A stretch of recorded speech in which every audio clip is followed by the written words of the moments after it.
So, good morning po mga kababayan, sir. This is Jam, the Filipino channel, ang inyo pong lingkod. So today is February 4, 2026. At tayo ngayon ay papunta dyan yan sa may Road 1 Street. Ano pa yung nakagad dito? Road 1 Street Road 1 Street, Marulas, Valenzuela. At dadalhin po natin sa may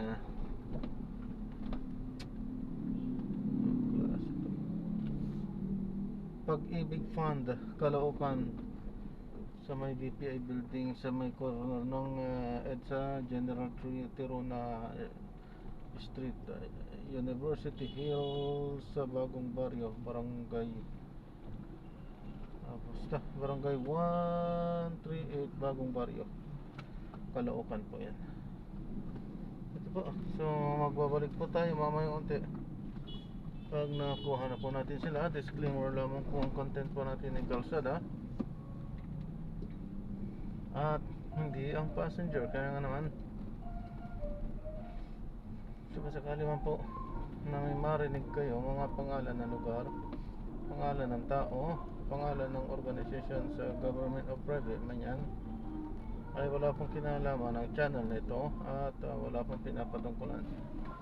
Lahat po ng pinag-uusapan dito ay pawang dito lamang po yan sa loob at wala pong pinapatungkulan sa labas. Okay po, magbabalik po tayo mamaya unti pag nakuha po natin sila.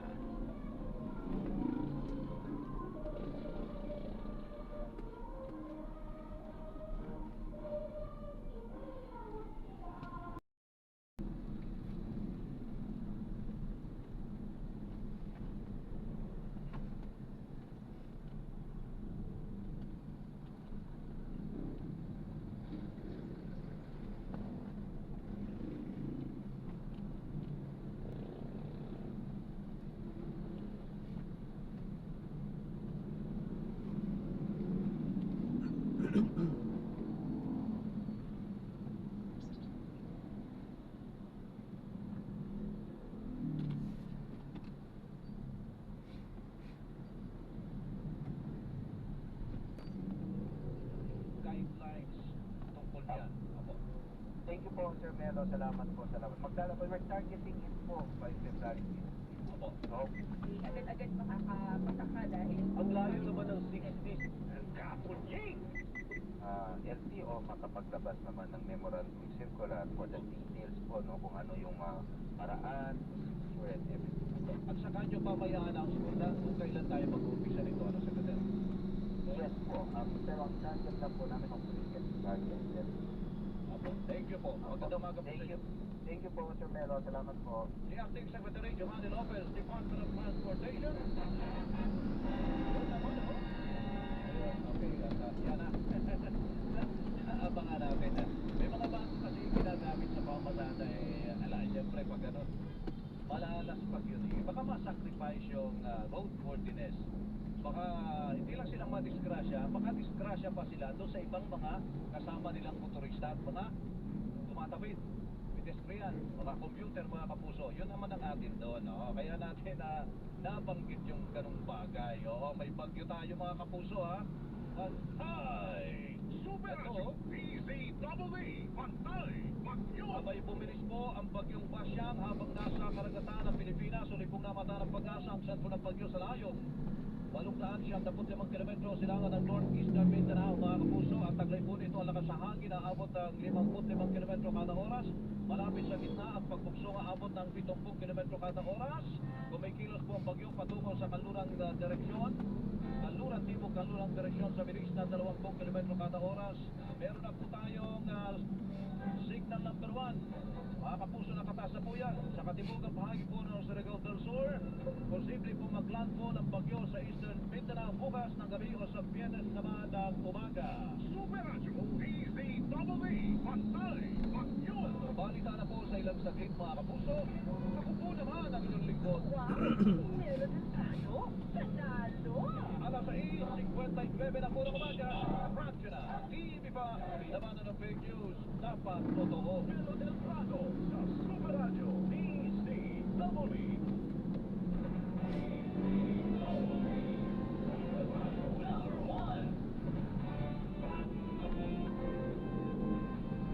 May paninindigan, malakas maasahan. DCWB, Super Radio 594, Kapatong Pilipino, lahat Super Radio. DCWB, Super Radio. Ang inyong mga pinagkakalulan, ang mamalita Orly Trinidad, Melo del Prado, Joel Reyes, Sobel. Dito tayo pinapadaan? Looban? Balak ko yun. Pa? Pag-ibig kasi. Hindi Kung ka, saan po mas malapit. hindi kaya maskip dyan? Ay, tagal ko na kasi hindi na kami nakadaan dyan. Doon na lang tayo? Kasi may, hindi ko kabisado dyan sa looban. May nadaanan kasi ako dyan sobrang sisikip eh. Malaking misyon, mas malawak na paglilingkod sa bayan. Alam ko, nangingiyak ka na maging bahagi ng pinakamalaki at pinagkakatiwalaang news organization sa bansa. Ito ang GMA Integrated News, ang news authority ng Pilipino.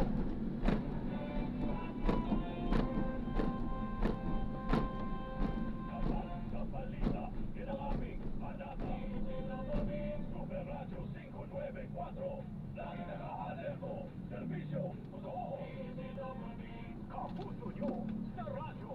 Walang hinihilingan, walang pinoprotektahan, serbisyong totoo lamang, walang Malayo nga yata ang ikot natin pag sa EDSA pa. paninindigan, matatag. So dito tayo pinapadaan ulit to. Yan, dito na lang. Kasi parang lagpas balintawak pa yata. Oo. Basta before pa po magmunos yung ikutan mo. Layo nga. Kaya pala dito tayo pinapadaan. Sige, sundan nga natin to.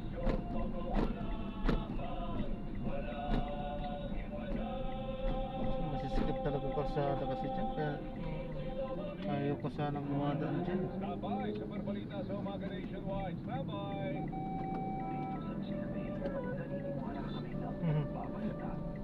Walang kinikilingan, walang mga interes na pinoprotektahan, walang pinapangalagaan, kundi kapakanan ng sambayanan at katotohanan. Balitang walang bahid, walang labis, walang kulay, serbisyong totoo lang. Oras, 2 minuto makalipas sa alas 7. Handog sa inyo ng Super Radio DCWB at lahat ng Super Radio sa Luzon, Visayas at Mindanao. Live ngayong umaga, ito ang Super Balita sa Umaga. Nationwide, nag-uulat live mula sa Super Radio DCWB.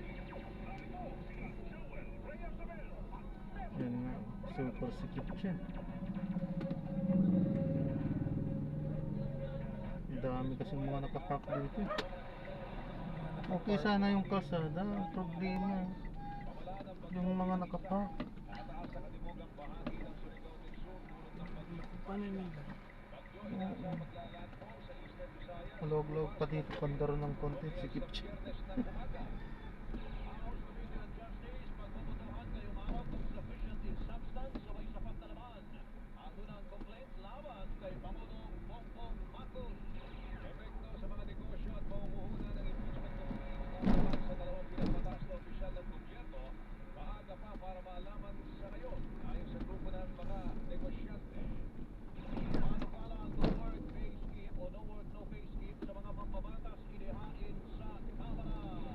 Dapat lang yan. No work, no pay dapat.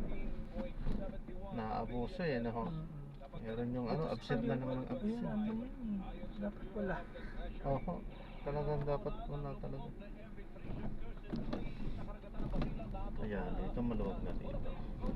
Yun, huwag na. Ah, ibig sabihin mga ano yun. Mga squatter po yun. Oo. Inukupa nila yung Inukup parte ng pa. daan. Mm-mm. Ito yung normal na kalsada. Naukupahan lang pala kaya sobrang sikip. Pinunaan sa pagdinig ng Senado. Kalihim, agad namang nagpaliwanag.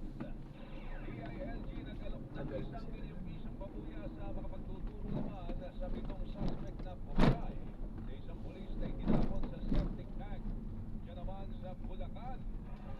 Super balita sa umaga. Nationwide. Ano nangyayari sa mga kapulisan natin? Ba't daming mga pumapatay ng mga pulis-pulis, kapwa-pulis din na pinapatay nila, no? Grabe. Hanapin lamang po ang Super Radio DCWD para makita ang aming mga official social media account. Bumabalik yung dati, ah. Mga unang-unang mga panahon, eh. Walang progresyo. Namaraan ang bagyong Basyang sa layong 875 kilometros laman po ng northeastern Mindanao. Taglay po ng bagyo, pinakamalakas na hangin, 55 kilometro bawat oras malapit po sa gitna at meron po itong pagtukso. 70 kilometro Eh, sarado yun, ah. Sa ngayon ay nakataas ang babala ng bagyo bilang isa sa katimugang bahagi ng Surigao del Sur. Ayon po sa pag-asa, inaasa maglalandfall ang bagyong Kabisat. Basyang sa eastern Mindanao. Sarado nga ito. Bukas po ng gabi. Ay, O kaya sa Biyernes po kung ng sinarado yan, ibig sabihin may daanan din yan. po ng bagyo, May ano dito, Visayas, eh. May road. May reroad siya. Caraga, Davao Region, North Cotabato, South Hindi pa Cotabato, pwedeng at walang Pasig. May mga karaan Oo. sa maulap na kalalitan. Oras Sa lang. amin, kalat-kalat na mga pagulan, pagkulog at May pagkita. oras. Tira naman ang hangi-amihan sa Eh, tama lang. It's na pala yun, no? Apo. Mountain Province, Oh. Kaya, Davao at Aurora. Magkakaroon po ng saka maulap kaya na niya papurin na may mga pagulan. Habang ang Metro Manila at nalalabing bahagi ng Luzon Pwede, ayun. ay makakaranas ng bagyo maulap hanggang sa Sa may Loreto Street tayo lilig. Pwede. Dulot ng amihan. Dami yung liko-liko di kasi dito kasi. Mga residente po ng Eastern Visayas at Eastern Hindi naman pala Mindanao, lahat nagdaan masikip. sa City sa epekto ng bagyong Yung mga Basyang. palipalingki lang din pala ang Wala masikip. naman kay Mark Bacalalan. Mark, pasok. Doon sa may bandang Malbar. Grabe.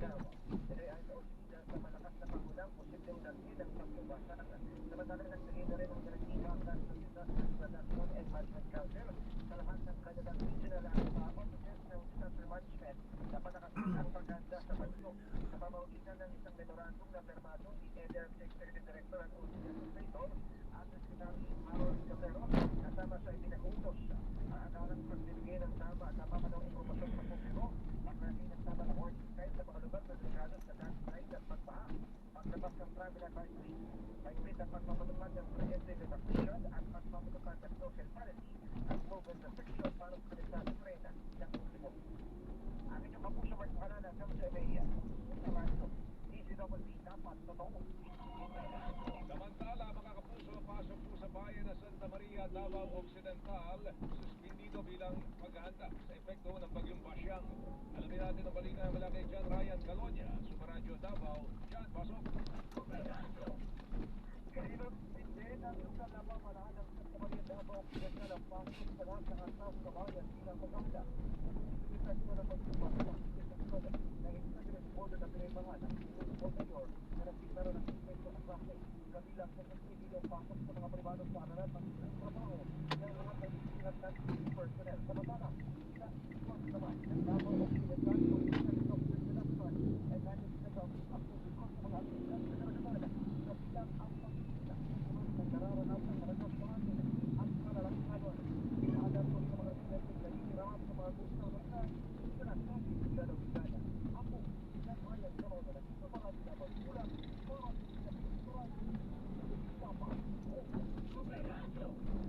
Pagbobotohan ngayong araw ng House Committee on Justice kung sufficient in substance o may sapat na laman ang unang impeachment complaint laban naman kay Pangulong Marcos na tinakay ng mga kongresista kahapon.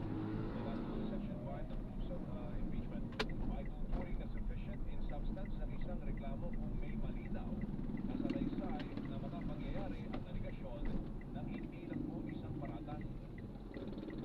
Sufficiency in substance is not about whether allegations are loudly made, repeatedly asserted, confidently believed, or politically resonant. It is about whether the complaint allege ultimate facts, not mere conclusions, whether they show a personal, culpable Muro-muro act or lang sila omission dun. by the impeachable official, Impeachment and niya. whether those acts Walang ano yan? Walang mai-impeach dyan? Wala. Ano lang, para lang... Kasi lahat naman kasi sila nakikinabang eh. Ah. Yung isa yung makonvict, lahat sila yung kasalanan ng lahat eh. Kaya nga eh. Yung yan malinis naman. dyan eh. Yan naman talagang ano sa atin. Hanggang sa barangay captain, di ba? Hanggang taas, pinakataas hanggang sa pinakababa, meron eh. Pero siyempre, meron talaga yung hindi rin gumagawa. Eh, hindi na natin alam kung sino Hindi hindi naman sila gumagawa. pinapatahimik sila kasi mas Ah. marami yung urakot eh. Kaya, bahala na lang sila dyan. Nakakasuyo. Wala na tayo magagawa eh. Ang problema lang Pero tao. sana talaga eh makonsensya din sila, no? Yung mga gumagawa ng ganyan. Grabe pera, no? Oo, kasi nalulugmok sa utang ang ano eh, Pilipinas eh, nang dahil sa ganyang ginagawa nila eh.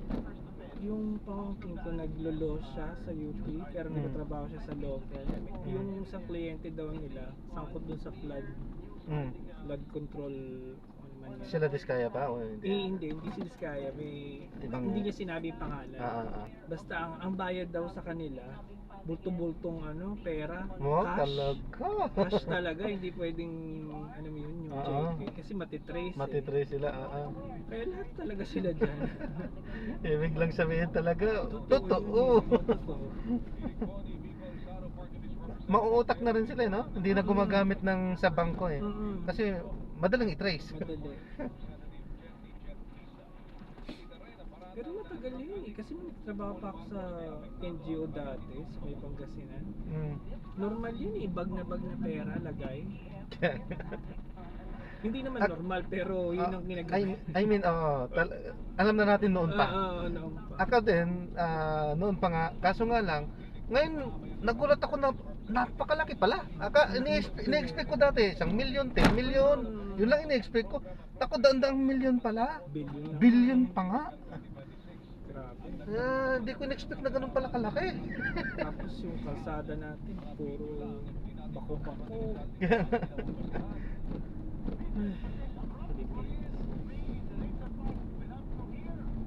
Ganda-ganda kalsada, sisirain. Yung samantalang yung ano, bako-bako hindi na ginagawa na. Ano ba naman to? Pero ang gawa pala talaga nila dyan, substandard yung materyales. Para gagawin ulit bagong kontrata. Para tuloy-tuloy ang pera. Kaya ng Pero konsensya kung na. makapagbayad, makasingil sila ng buwis eh. Wagas.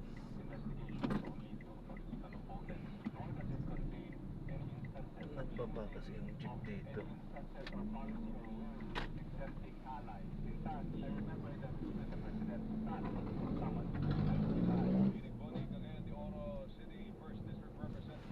Wala naman nakalagay na no entry, no? Wala Hindi eh. ko napansin.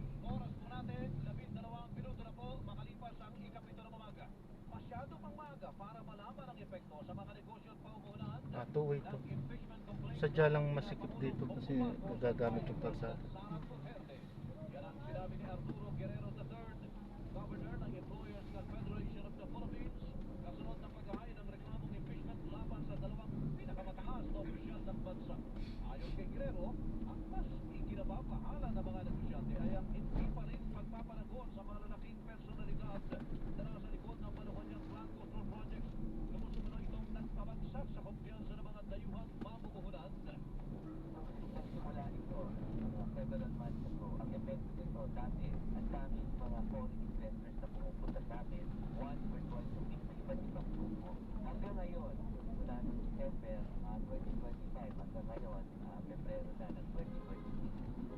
Malapit lang naman na. Dito lang para... Ay, ito na dito na po.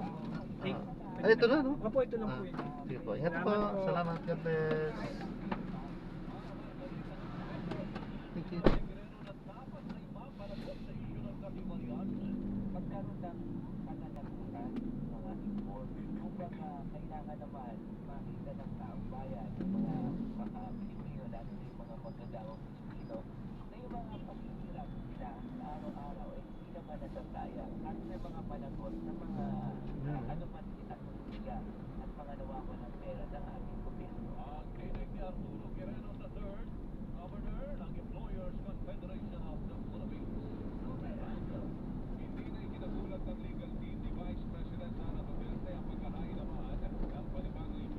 Ay, ayan, so na-draft na natin sila. Maraming salamat po sa panonood hanggang sa muli. Ingat. God bless. Paalam po. At yan, opinion lang po namin ni Kuya yun, ano, yung aming napag-usapan. Walang kinalaman po, wala pa kami pinapatutunan. Kasi inano namin yung sa corruption, opinion namin yun. Hindi namin sinasabing ang ating Pangulo at pangalawang Pangulo ay corrupt. Sinasabi niya namin ay in general sa mga nakaupo at dati nang nakaupo at sa mga uupo pa. Kasi sa mga obserbasyon namin, siyempre tayo hindi naman tayo mga bata, sa mga obserbasyon namin mula pinakamataas at pinakamababa ay meron nangyayari talaga so yan nga.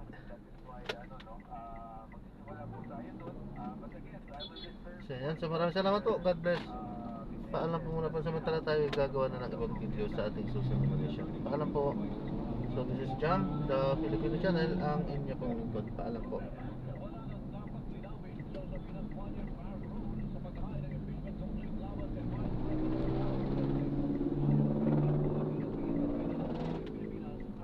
Sa mga naghain ng